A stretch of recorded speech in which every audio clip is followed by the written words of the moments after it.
네, 어제까지 이낙연 총리 후보자에 대한 청문회 있었습니다. 네. 야당 청문 의원들은 청문회 이틀 동안 1000통이 넘는 문자 메시지 받았다라고 합니다.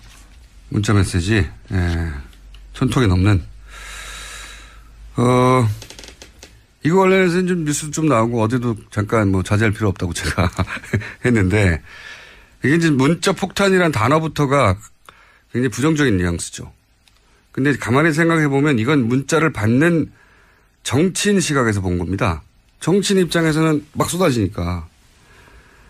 그런데 보내는 유권자들 입장에서 이 현상을 보면 자, 우리 모두 같이 문자 폭탄을 보내요 하고 서로 텔레파시를 보낸 다음에 일시에 문자를 보낸 게 아니에요. 그러니까 이 문자는 폭탄이 아니고 하나하나가 다 유권자들이 개별 행동을 한 거예요.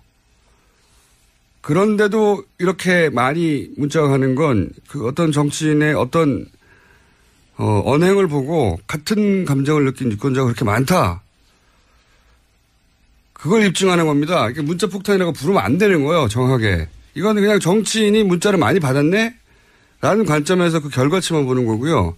거꾸로 봐야 되는 거죠. 유권자가 서로 맞추지도 않았는데 특정 행동에 대해서 문제가 있다고 느끼는 사람이 그렇게 많다는 겁니다. 그러니까 이거는 문자를 받는 정치인 시각에서 폭탄이라고 할 게 아니고 그 정치인이 대체 무슨 정치적 행위를 했길래 그렇게 많은 유권자들이 동시에 반응한 거지? 이렇게 봐야 되는 거죠. 그렇게 보면 유권자 입장에서는 문자로 항의를 하는 거거든요. 문자로 지적을 하는 거고. 그럼 문제가 없는 거예요. 용어만 바뀌어도.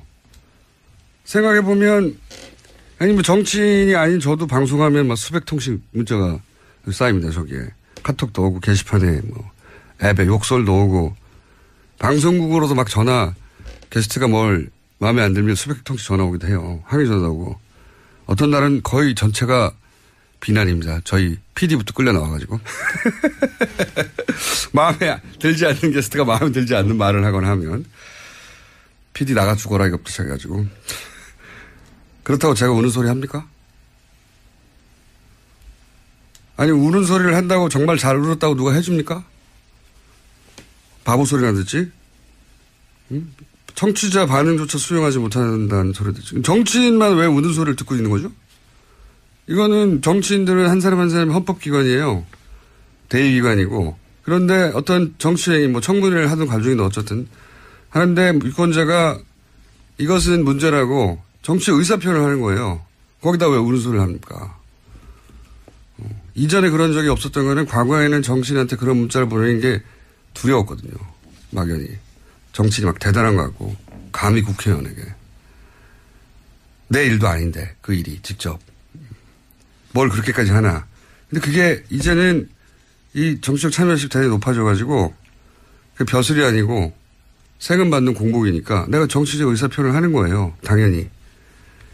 이게 이전에는 그런 적이 없다고 해가지고 폭탄이라고 문자를 받는 정치인 입장에서 바라보면 안 되는 거예요.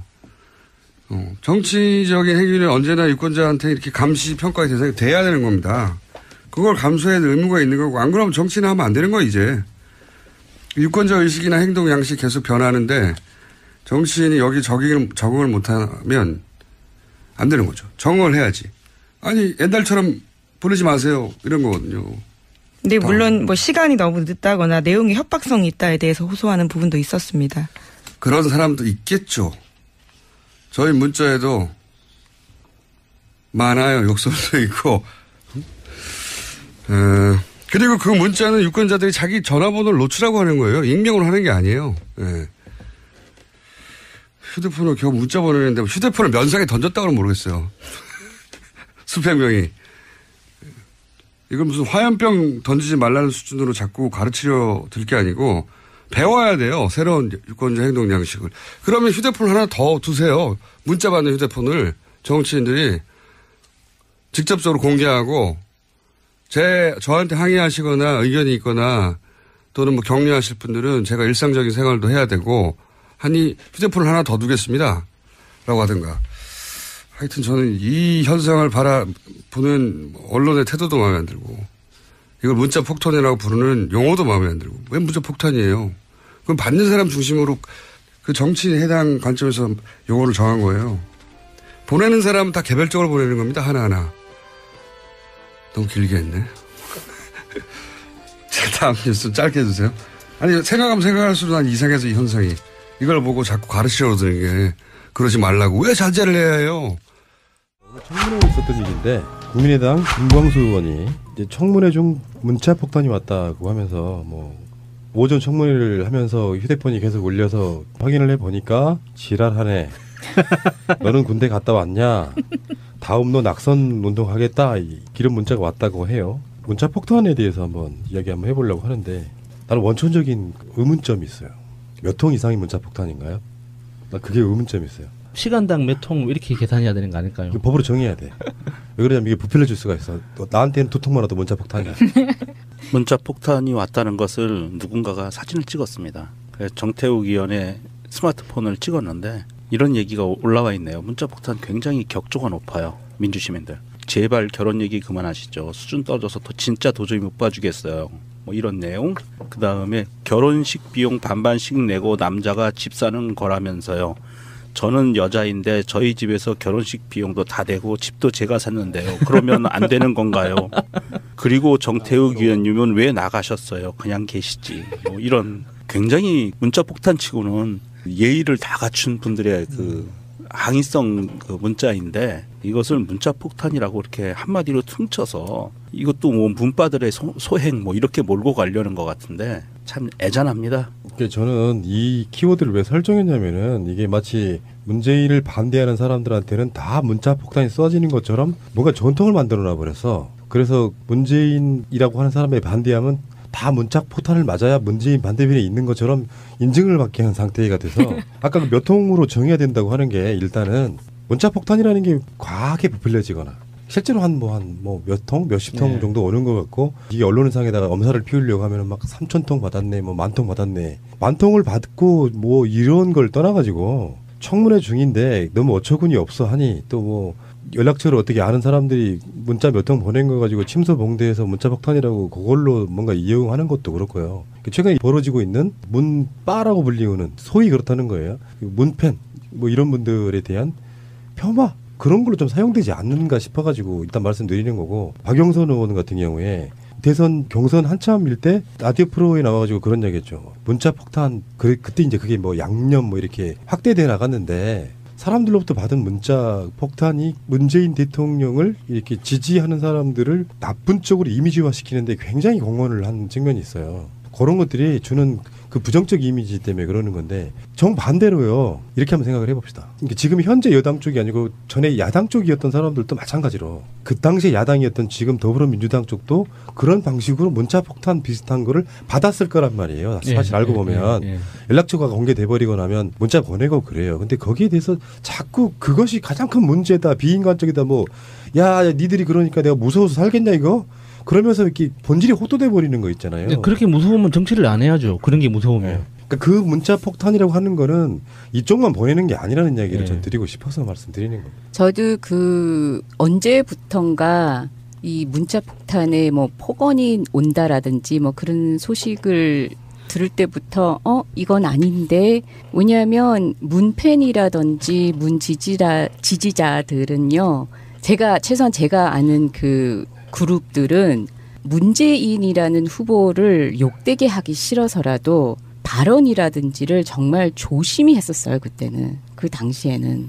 그래서 그렇게 세부적으로 지지를 하는 사람, 안 하는 사람, 반대하는 사람 이렇게 나누기 시작하면 그 자체가 너무 상황이 복잡하게 해석하기 시작하는 거고 김광수 의원이 초선이거든요. 네. 고맙다고 생각해야 돼요. 맞습니다. 자기가 맞습니다. 청문회에 나와가지고 잘했든 잘못했든 국민들 눈에 띄어가지고 그렇게 문자 폭탄이라고 이렇게 막 인지도가 높아졌잖아. 칭을 댈 만큼의 어느 정도 인지도를 쌓았다는 것 자체를 고마워해야지 이거를 뭐 유감이라고 하는 거는 정말 배가 처부른 거죠. 아니 근데 청문회가 진행이 될수록 사실은 많은 국민이 직접 참여가 가능해졌다라고 보거든요.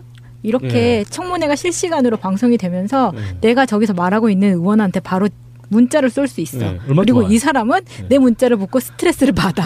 그럼 그 이유는 사실은 그동안 국민들이 하고 싶었던 얘기잖아요. 너 행동 똑바로 하라고, 질문 똑바로 하라고. 우리가 네가 이전에 뭘 하고 있는지도 다 알고 있다. 확실히 달라졌다는 걸 알아야 되는 거죠. 그게 어린애 같은 칭얼거림이에요. 문자 그 정도 가지고 그걸 공개적으로 청문회 중간에 무사진행 발언 얻어가지고 문자 좀 그만 좀 보내주세요 하는 게 그게 한 달에 월급을 1,000만 원 넘게 쳐받는 것들이 감당해야지. 그 문자 몇 통 받는 게 어렵다고 이렇게 칭얼대면은 안 되죠. 안민석 의원이 트윗에 이렇게 올리셨네요. 문자로 욕설을 날리면 모욕죄로 고소를 하고 아예 문자 자체가 싫다면 전화번호를 공개하지 말던가, 그것도 귀찮으면 국회의원에게 문자 발송을 금지하는 법안을 만드시라. 시민들은 문자라는 수단이 있으니 그저 항의 수단으로 쓸 뿐 뭘 어쩌자는 건가, 이렇게 올리셨고요. 근데 제가 봤을 때는요, 이분은 정치를 지금까지 굉장히 쉽게 하신 것 같은 느낌도 들어요. 굉장히 오랫동안 전라북도 도의원 하셨거든요, 이분이. 국민의당이 창당되면서 그 지역에서 이제 국회로 이렇게 승진하신 케이스예요. 실제로 그 경우 많지 않잖아요. 도의원이나 뭐 광역시의원 하다가 국회의원 한 경우 좀 드문데, 그 지역에는 거의 대부분 그런 식의 문자 폭탄 날려줄 반대파가 사실 없는 상태에다가 국회의원 올라오시니까 좀 적응 못 하신 것 같고, 이 정도는 감당해야지. 나도 감당하고 사는데. 그런 경우는 있어요. 그러니까 말하자면은 뭐 저는 되게 고맙더라고요. 김빙삼, 굉장히 유명하신 트위터 사용자시죠. 김빙삼님이 뻘소리에 헛짓하는 의원들에게 전달되는 대량의 문자는 21세기에 이르러 정보통신을 이용한 직접 민주주의가 가능한 시대가 도래하고 있음을 보여주고 있지. 자신 없는 모질이 의원들은 얼른 그만두고 기 시대의 요구다 싶다만. 돌아가신 분이 참. 그거 있잖아요. 대선 때 조폭 동원한 거. 이분이 거기랑 연관이 있다는 의혹이 있습니다. 다 미치겠다. 아이씨. 전주요. 예. 네. 알겠습니다. 오고리파. 넘어가겠습니다. 문자 폭탄 저한테도 보내주시기 관심 받고 싶어요. 꿈은 이루어진다.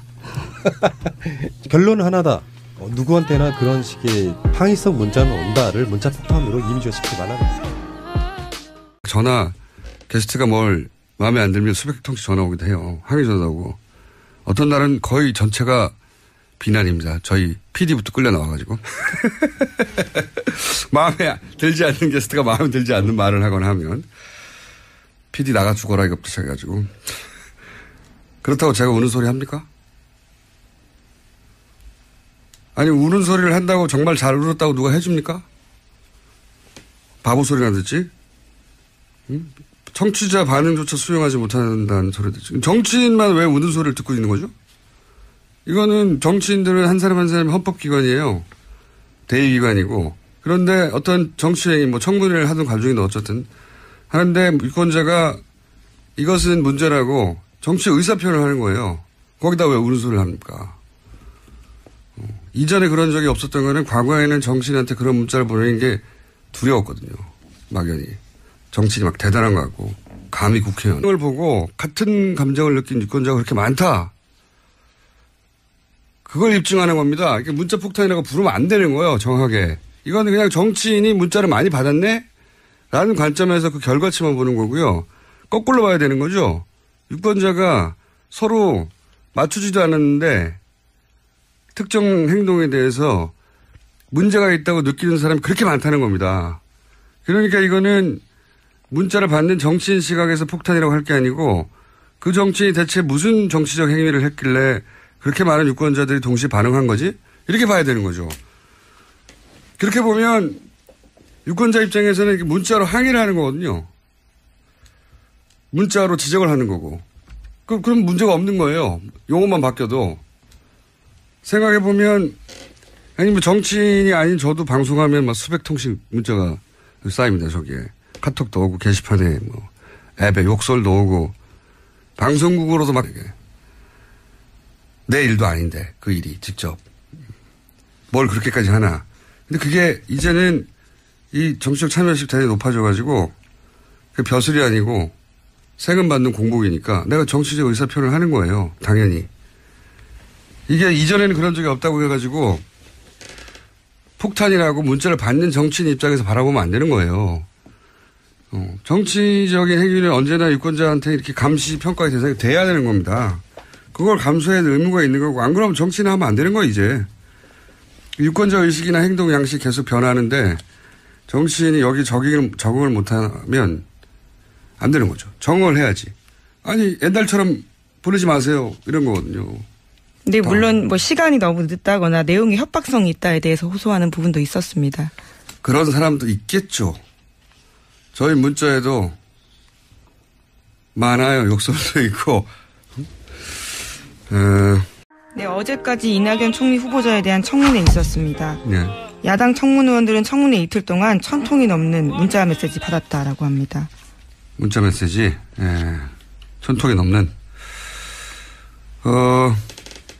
이거 관련해서는 좀 뉴스 좀 나오고 어제도 잠깐 뭐 자제할 필요 없다고 제가 했는데, 이게 이제 문자 폭탄이라는 단어부터가 굉장히 부정적인 뉘앙스죠.